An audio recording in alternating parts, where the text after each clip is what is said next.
Good evening, sir. My name is Simi. My question is, why are the ladies not allowed to divorce their husbands in Islam? Sister asked the question that why aren't the ladies allowed to divorce their husband? As far as divorce is concerned, sister, broadly, you can categorize divorce into 5 categories. One is by mutual consent of the husband and wife both. First category. Second category, unilaterally by the will of the husband. Third category, that if it is mentioned in the nikah nama, when a woman is marrying a man, if she mentions the contract, by default, the authority is given to the man in the Quran. Why? I'll come to it later on. But in the nikah nama, since marriage is a marital contract, a woman can put down any clause in marriage which is not prohibited in the Quran. She can even say that I do not want my husband to take a second wife, because marrying more than one wife is not compulsory in Islam. If the boy agrees, he marries, otherwise they don't marry. She finds a new boy and he finds a new girl. But she can put the clause that I do not want you to take a second wife as long as I am alive. But you cannot put a clause which is against the Quran. You can't put a clause saying I don't want you to offer prayer, because offering salah is compulsory. You can put a clause which is optional. Similarly, she can put a clause that I too want to give unilateral divorce.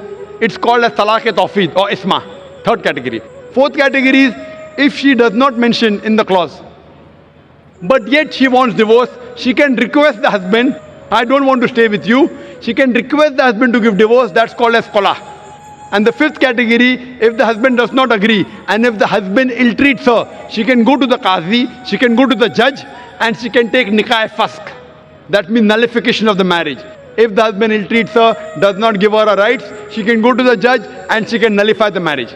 So even a woman can take divorce. But under normal circumstances, the man has been given the authority. Why? Because in marriage, the person who's the loser is the man, not the woman. The woman gains. If you heard my talk last week on last Saturday, in the talk, Women's Rights in Islam, Subjugated or Protected, I mentioned that during marriage, the woman is on the receiving side. The Quran says in Surah Nisa, chapter 4, verse number 4, that give to the woman in marriage a marital gift, mahr. In marriage, it is the husband who gives to the would-be wife an amount, a mahr. And mahr can be any amount. So imagine, before she's married, it's the duty of the man, duty of the father and the brother. After she's married, it's the duty of the husband and the son to look after lodging, boarding, clothing, all financial aspects. And if divorce takes place, it's the duty of the parents to look after her. If not the parents, it's the duty of the society to look after her. If not the society, it's the duty of the Islamic State to look after her. So she's financially secured. If divorce takes place, the man gives the divorce, he loses the mahr. But the woman, she's on the receiving end. Now, she has a chance to get married. Once she gets married, she gets new mahr. And the man, when he has to marry another woman, he has to give new mahr. If the full authority is given to the woman keeps on marrying and divorcing, then she will keep on gaining money. Who's the loser? Is the man. So Almighty God even protects the man's status. Otherwise, I have to give a talk on man's rights in Islam. Because if a divorce takes place, man is more of a loser than a woman, financially and otherwise. Woman gets protection from the family, from the society, from the state. Man doesn't.